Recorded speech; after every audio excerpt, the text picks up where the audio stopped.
My guest today is Liz Herman. Liz is an elected Vice President of the Society of Technical Communication. She's also a Senior Manager, Knowledge Content Training with Accenture Federal Services.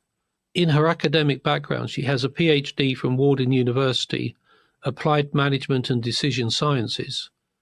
And her dissertation was exploring knowledge loss in the contact center, key loss areas, contributing factors, and performance metric implications. She is very versed in organizational knowledge management and change management, and has worked in multiple industries. But her real passion in her business activities is to build deep human connections that elevate individual and team performance to solve complex problems through figuring out how organizations manage what they know, how they can improve, how they manage, and how they can extend what they know to their customers for an excellent customer experience. In her spare time, she teaches technical writing and project management in a variety of academic institutions. And in 2020, Liz received a Service to the Citizen Award for her work with the United States Department of Agriculture and its Ask USDA Knowledge Management Portal. Liz, that's an impressive CV, so welcome. Thank you, Richard. Brilliant. That was a long introduction, but I thank you for reading through that and talking through that. I appreciate that. And it's so lovely to see you again. Yeah, it's really good to see you again. But since we last met, there's been this thing called artificial intelligence. So we hear a lot about AI tools, and I don't know whether they will replace knowledge workers. But what impact are you seeing on the work your members are doing? And how can the society help support members staying current with this massive change in technology and AI? I love that we're starting out with artificial intelligence because, of course, in the Society for Technical Communication and among technical communication, technical communicators and technical writers, it's certainly a big buzz about AI, right? And we're excited about it. We see a lot of opportunity in AI. I'm glad that you mentioned that, it's not going to go on without us, that we're still going to be very much a part of AI. I was just having a conversation yesterday with a colleague who talked about technical writers being a co-pilot to AI, and I loved that term.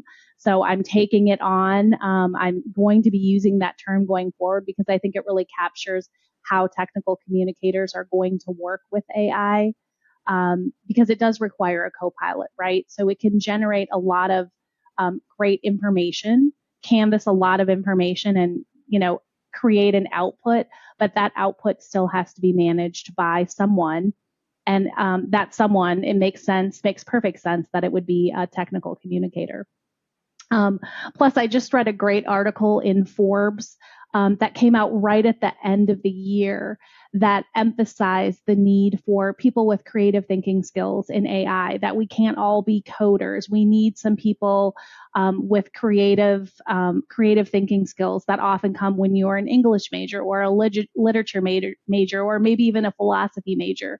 And so I think that we, as a society and as a community of writers and English majors and philosophers, are kind of going to be well in hand with the AI revolution. As far as what we're doing, Richard, we're learning from our members, right? We're learning. It's a two-way street. We're not just putting out education, but we're learning from our members what they're doing with AI. We've had some courses on ChatGPT that have been well attended and have really gotten a lot of traction in our community, but that's just the surface. So there will be more education, there will be more discussion, and there will be more of us kind of collectively figuring out how we're going to move forward with AI. It's interesting you say that. I got an email from a colleague today.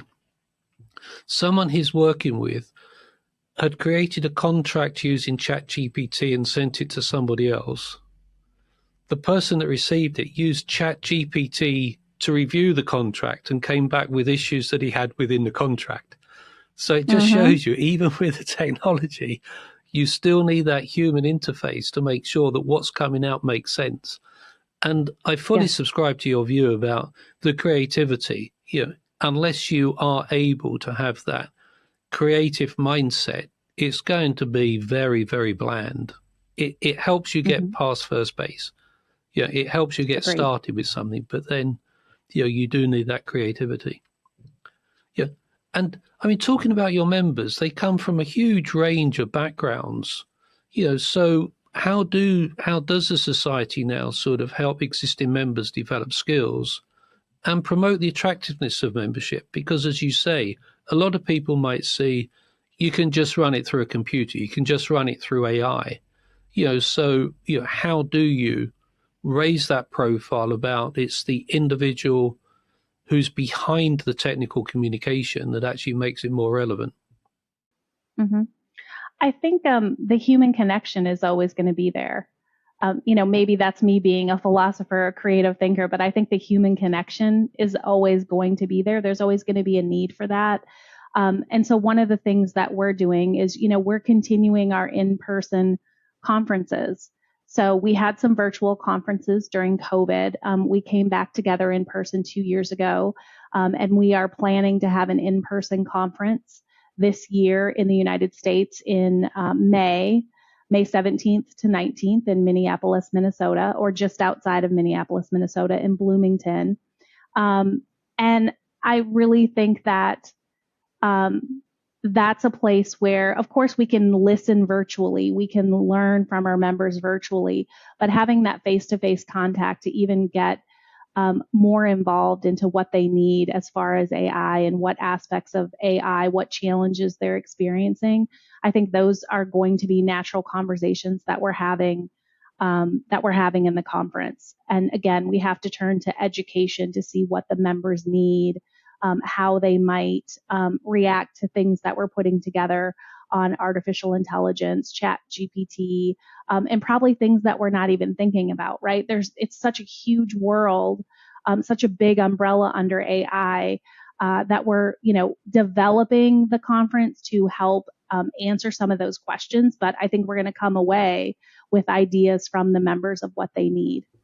I mean, can you share any insights into the types of skills and learning that members have put forward as topics for the conference or themes for the conference?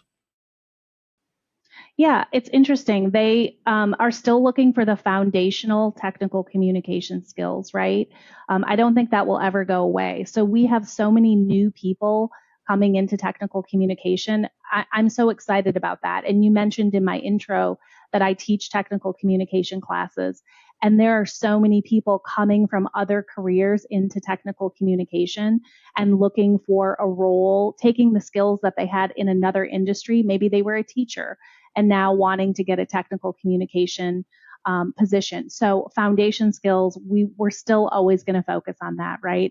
How do you be a good technical writer? How are you a good editor? What can you contribute to the technical communication field? But also job hiring and resumes. Again, I would consider that part of the foundation as well, because there still is, Richard, as you know, a lot of volatility in the job market. And, to our community, our members are still, needing those skills of how do I find my next job? How do I put my best foot forward? How do I present this resume in this kind of hybrid environment that we're working in right now? And then obviously things around artificial intelligence.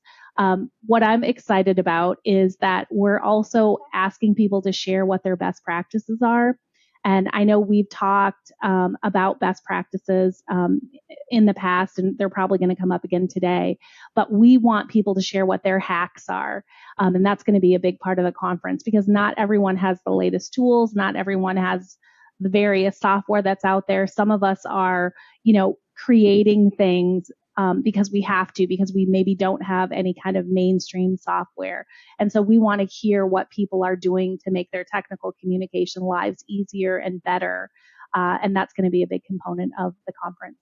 And it's interesting, isn't it, that all we hear about of people working from home, people working remotely, but there's still this human element within all of us, Liz, isn't there, where getting together with colleagues and actually just being physically face to face talking about issues brings a whole new dimension to trying to solve those problems and share that best practice. Agree. We heard a lot of feedback about that at last year's conference. And we're a community in technical communication that I don't want to say is small, but it's intimate, right? It's a lot of people who have known each other, and we had new people coming in, and that was the biggest piece of feedback that I received from the conference, that they could come and talk to me as a member of the board. They could talk to Tim Esposito, who was the president of the board. They could talk to our new executive director, Tim Shaw. We're present at the conference. We're seeking that human connection too, and we want to meet as many members and attendees as possible when they're coming into the conference. And do you think that intimacy that you have between the organization and the members is what puts you in a very strong position among professional bodies? Because a lot of professional organizations these days are struggling to get members, are struggling to maintain that membership. But there's something quite special about the, as you say, the intimacy that you have within the society, and you can grow that gradually by involving and introducing new members.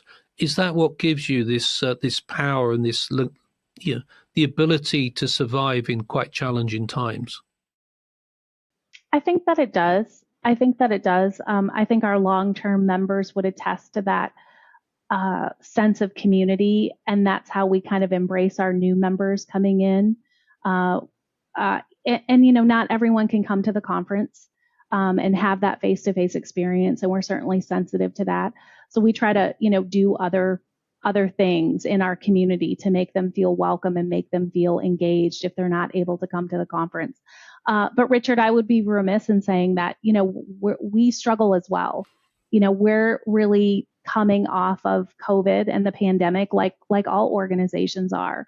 And so we're working really hard to be responsible to our members and be fiscally responsible as an organization. We're trying to be lean so that we can continue our organization, and try to really refine what we offer to our members, right? So that we can continue. But we are struggling, and I don't want that to be a red flag to anyone. We're pretty transparent about what's happening in our organization. And we believe we're in a good space and we're doing the right things to continue on. But it has been a hard road after COVID, and even in the current environment, where, organizations as a whole are changing where they support their employees. So it may not always be professional organizations. The money and the funding for people to go to conferences may not always be there, because I think all companies are looking at being more lean and, maybe more fiscally conservative, especially with the current state of the economy. So I feel good about where we're going. We have a great president right now in Tim Esposito and a great executive director in Tim Shaw. I will be ascending to the presidency next year. I'm very bullish on STC. I feel very good about it, but we've had to make changes, and we're continuing to look at how we make changes and what we need to do to sustain the organization. It's a real challenge, isn't it? Because organizations thrive because of the caliber and the quality of the people within the organization. And everyone usually says our people are our greatest asset. But there's so many organizations don't then invest in their people. They don't actually invest in making sure that the people in these key roles and in key activities are able to keep up to date. And it always seems to be this contradiction. Our people are our greatest asset, but we don't have the budget to actually help them develop in their careers so they can actually help the organization move forward. And I know you have members across many different industries. Is there any, do you see any difference on what industry a member is in related to the amount of investment that industry is prepared to put in to enable that member to keep up to date? Or is it sort of fairly common across all industries? I think it's fairly common. And I'm glad that you brought up, multiple industries or the concept of multiple industries, because we had a census that was created or completed by Saul Carliner, who's one of our STC fellows, looking at what industries our members are in. And it was so diverse, like real estate, medical equipment, finance, higher education, construction, private security. So we're across all industries. I think that issue that we're seeing is common across all. I don't think it's specific to one industry. And, we would not be the organization that we are without our volunteers. So I need to, call out our massive volunteer effort that run our chapters and run our communities. The board, being on the board is a volunteer activity. There's no remuneration. We do it because we're passionate about technical communication and passionate about the society, but it is about the people because our volunteers are the backbone of our organization and they work very hard for us and they are a key reason why we're still here today and a key reason why we will continue to be here in the future. And how international is the society? Do you have members sort of far and wide, or is it, I know it's predominantly a US organization, but do you have members, in other countries and other countries that are actually sort of embracing the need for better technical communicators within their industries that you sort of see in the US? We do have international members, yes, and we have other international organizations in TechCom that we like to, stay close to. It's certainly, we don't consider it a competition, right? We're happy that there's other organizations that we can partner with or attend their conferences. They attend our conferences. So I think there are initiatives going on, yes, internationally from a technical communications perspective. And I think one of our kind of future plans is to maybe do a more complete job of interacting with those organizations and making sure that there's cross-pollination of ideas and best practices. I mean, are you able to share any plans with us that you have in place to help sort of prepare members for emerging trends and challenges? I mean, we've spoken about AI, but is there anything else that you can see on the horizon that might have an impact on the work they do day to day? I mean, I feel like it's so open, Richard. It's so open. I mean, the world is changing at such a fast pace that we are trying to get in front of it. I mean, I know that AI is the answer that everyone gives, but we're just trying to listen to what the members need and pay attention to what's going on in the industry as far as organizations, right? So we don't have a crystal ball. I wish we did, right? I wish I did, but we don't know what's coming. I mean, we try to be futuristic, but it's really going to be our members giving us those trajectories or telling us what they see happening so that we can coalesce that into something that makes sense, that we can maybe pin a future 5 to 7 year vision on. I think at the moment we're looking for stability for our members. And we're looking at, continuing the organization despite the seismic changes that have happened because of the pandemic. We're looking to provide always a stable base for our technical communicators so they always have something to come back to, that foundation of skills. And whatever the skills are in the future, I mean, we'll try to predict as best we can, but it's really going to be us and our volunteers looking out across the horizon to see what's coming. Liz, you mentioned the pandemic a couple of times. How did that have a major impact on your members? Yeah, thanks for asking that.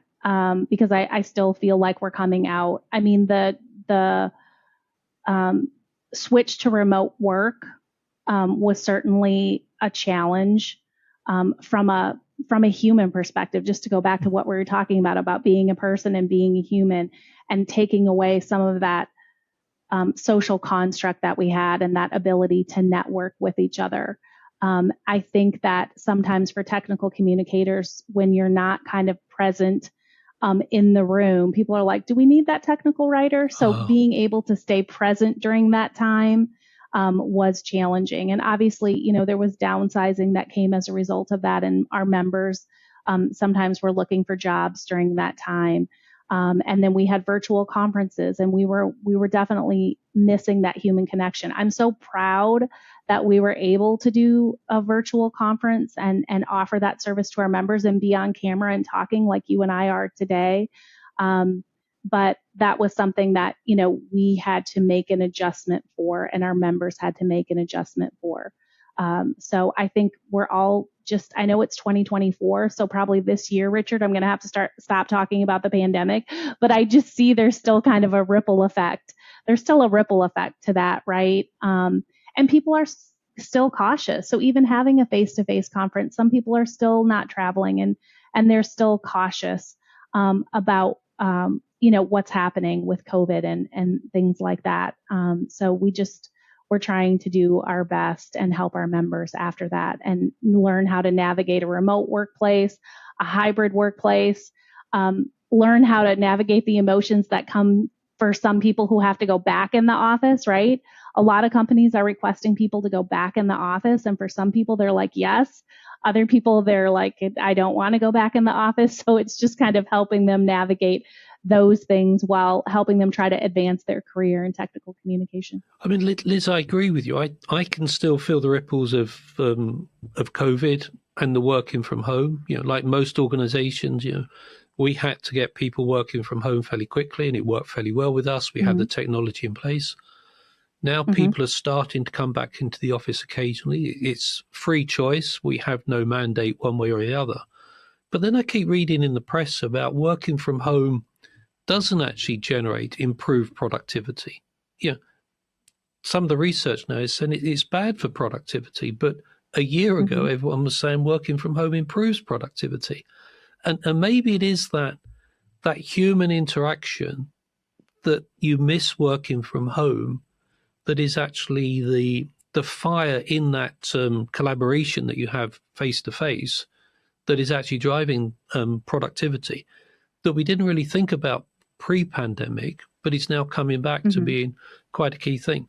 But the upside for us, I think, is we've been able to recruit people much farther afield to work for us that we would never have been able to recruit if we were doing a 5-day week in the office. So it has upsides and downsides, but it still is very, very prevalent in the impact that we're having following the pandemic that allegedly finished a couple of years ago. So we will see. I agree with you. But, the society's, it was 70 years old last year, I believe. So, you've weathered lots of ups and downs and changes in society, changes in industry, a couple of recessions in there, few changes of president, few changes of direction. So I'm sure what you have to face over the next 5 to 10 years, as society will rise to that challenge as it has in the past. But, do you have any thoughts, or is it just this, take it as it comes because we don't know what's around the corner? Well, thank you for recognizing our 70th anniversary. I do want to pause there for a minute and let that sink in to people who are listening to the podcast, because that's a huge accomplishment. And there was so much change during that time. So 70 years is an accomplishment. And I think we're all looking for, another 70 years. I think when people ask me this question, Richard, particularly because I'm on the board, as far as the next 5 to 10 years, or even if they're asking me for the next 70, I think they want me to say, growth and, amazing things and whiz bang woo. But I'm really looking toward sustainment and stability, because there have been struggles the past few years with our membership kind of ebbing and flowing, right? And things happening post-pandemic. So I'm really looking for stability. I want us to be in a position where we're, doing well financially. We have staff. Our staff works so hard for us. Tim Shaw and Aaron Galilee work so hard for us. That they're doing well, right, with their duties and care of the society. And I think we need to continue to refine member engagement and what that looks like. To your point about, predicting what's going to happen in the next 5 to 10 years. I mean, people are still going to need to know how to write. They're still going to need to know how to communicate. And that's a service we want to continue to provide. We want to help them through this AI boom, I'll call it, and figure out how to navigate that. We want to be there for that. But we really just want to be sustainable and have stability and make sure that we're servicing our community of technical communicators to the best that we can. Thank you for that. I mean, that's very refreshing for me, because I don't know how anyone plans for 3 to 5 years with so much change. Apart from having a general direction of travel and then taking into account what arises, how can you say in 3 years or 5 years you'll do this? I mean, AI appeared in a period of probably 6 to 9 months, from being something you may have read about to a product available to everybody now trying to use it. And I'm sure that, as in the dot-com boom, there will be some shakeout in the AI industry, and everything will settle down, and we'll start to look at it and say it is a co-pilot, it is an aid, but it's not going to replace us any more than the high street or the shopping malls weren't replaced overnight by online shopping. Some died, some are coming back. It is just the normal regeneration, isn't it? Yes, I love that regeneration. And that's not to say that we're not aimless. No. We are thinking ahead. We're thinking ahead to, where's our 2025 conference going to be? Where's our 2026 conference going to be? I mean, we are, planning those things as best as we can. And then the rest is we're riding the wave of change, and trying to forecast what's there for our members if we can. Liz, many thanks for your time. It's great talking to you. It's always exciting to hear what you have in store. And I hope the conference is a resounding success. And I hope you get a chance to meet all 400 or 500 or 800 attendees at the conference. Me too. I love it. And good luck for the next 3, 5, 10 years. Thank you very much for spending time with me. Thanks, Richard. Always wonderful to talk with you. Great questions. And I appreciated the dialogue. Thank you.